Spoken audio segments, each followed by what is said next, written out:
Ladies and gentlemen, good afternoon and welcome back once again to the ORA News broadcast. It is time for our daily English Flash News edition, and as usual, I'm Daniel Cook, your host, 6 days a week at 6 p.m. A high official from the European Commission of Energy has declared that the agreement between the Albanian government and the CEZ company was important for receiving the status of candidate country. The executive director of the Secretariat of the Energy Committee, Janez Kopac, said that the Czechs withdrew from their veto only after reaching this agreement, which according to him was a courageous move. The Secretariat of the Energy Committee is the institution that helped the Albanian government and the CEZ company to reach a peaceful agreement. Mr. Kopac considers the agreement to be in the interest of the people, of the state budget, and of Albania's European path. He said, "The Secretariat of the Energy Committee was very pleased that this issue was resolved. Generally, the arbitration procedure takes 10 years, so the whole country would have remained hostage for a decade. As the Secretariat, we were very involved in this issue. The final agreement between the CEZ company and the Albanian government was signed in my office, and the condition for this agreement was the removal of the Czech veto, at a time when Albania was waiting to receive the candidate status. 2 hours after the agreement was signed in my office, the Czech Republic removed their veto," Kopac said.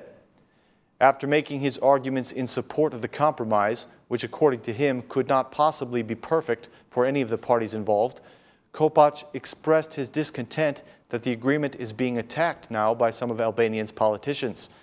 He went on, "I am disappointed that this issue has been opened again.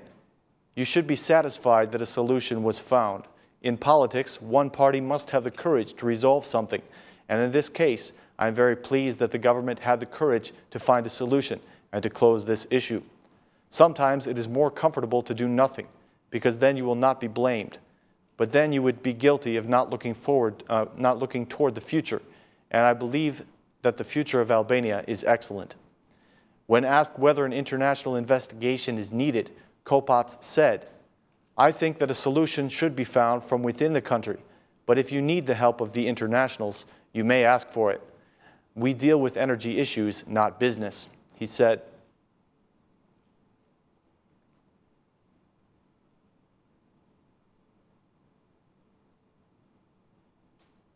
The Democratic Party has officially submitted a bill to Parliament for an international investigation into the CEZ deal. The bill includes repealing all of the provisions of the agreement that was reached between Albania and the Czech company that may stand in the way of an investigation.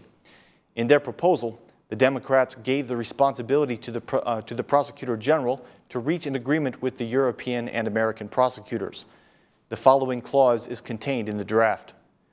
Within 10 days from the establishment of this law, the Prosecutor General is to reach a cooperation agreement with the law enforcement bodies of the United States and/or of the European Union, who have already expressed their willingness to help make a complete and thorough investigation of all the accusations against CEZ and the Albanian government. The bill obligates the Prosecutor General and any other state institution to make all relevant documents available to the foreigners. It reads, "The Prosecutor General must provide to the foreign law enforcement bodies all documents, facts, and evidence and data collected so far by the prosecution in the framework of the investigation of the CEZ issue." The bill also clearly defines the work of the international prosecutors.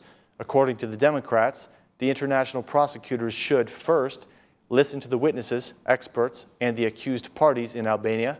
Second, gather evidence and keep all the documents that are important to the investigation in accordance with the Albanian law. Third, inspect the facilities and documents. And lastly, take any procedural action that may be necessary to carry out a thorough and complete investigation.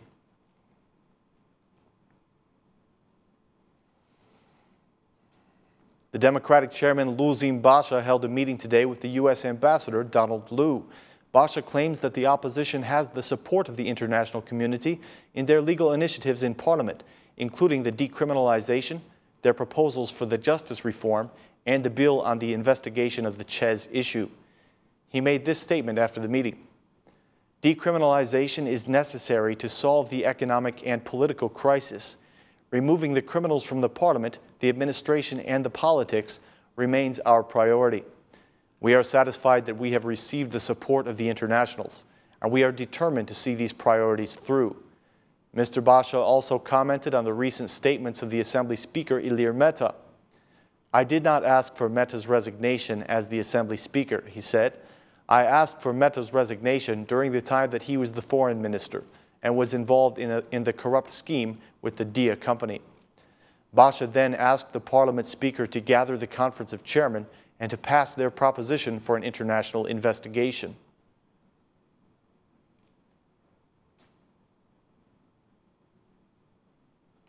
The World Bank representatives in Albania have asked the government to be more prudent with their operation against informality, giving warning that it may decrease consumption.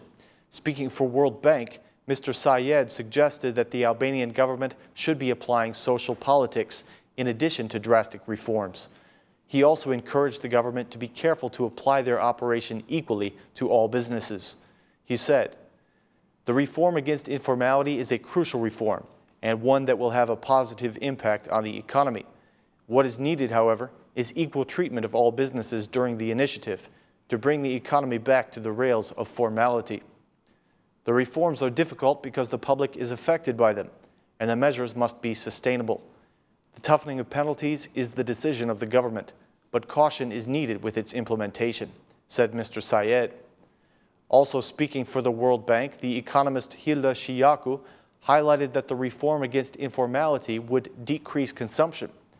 The consumption in Albania is already expected to drop in 2015, according to the World Bank, due to lower remittances and less trust on the part of the consumers in the job market. Mr. Sayed spoke further on the issue of social politics. "The government must support the poor. The role of social assistance is very important, and it will be connected to the impact of the reform. Every government must offer social assistance," he said. The World Bank reps also indicated that unemployment is another tangible problem for Albania.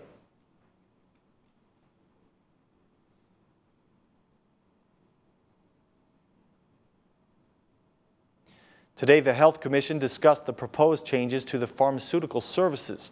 The Ministry of Health has proposed a change to the law that would pave the way for medicines from the Balkans to enter Albania, eliminating an article that requires trading with at least one EU country.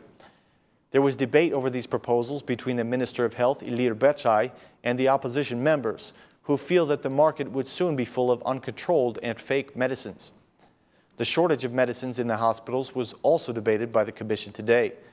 The Democrat Albana Vokshi claimed that the amendments would destroy the medicine market. According to her, the government is doing this only to please its clients.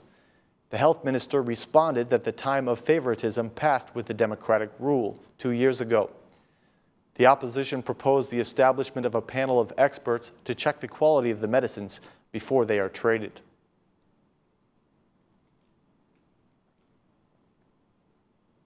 Illegal cutting of lumber continues to be a problem in Albania, and a number of legal amendments to prevent this phenomenon will soon be passed to the parliament. The Minister of Environment, Leftar Koka, has revealed that the law will contain a moratorium for 10 years, which will stop the harvesting of trees. He said, "We will ask for a 10-year moratorium for the cutting of woods. The forested areas will now be 100% under the management of the local government. It is impossible for a federal inspector to monitor 5,000 to 6,000 hectares of woods." The Ministry of Environment will also present some amendments to the criminal code, which will increase the punishment for environmental crime. Mr. Koka made these announcements today during the presentation of a new application called My Environment, through which citizens can protect their environment by reporting environmental crimes.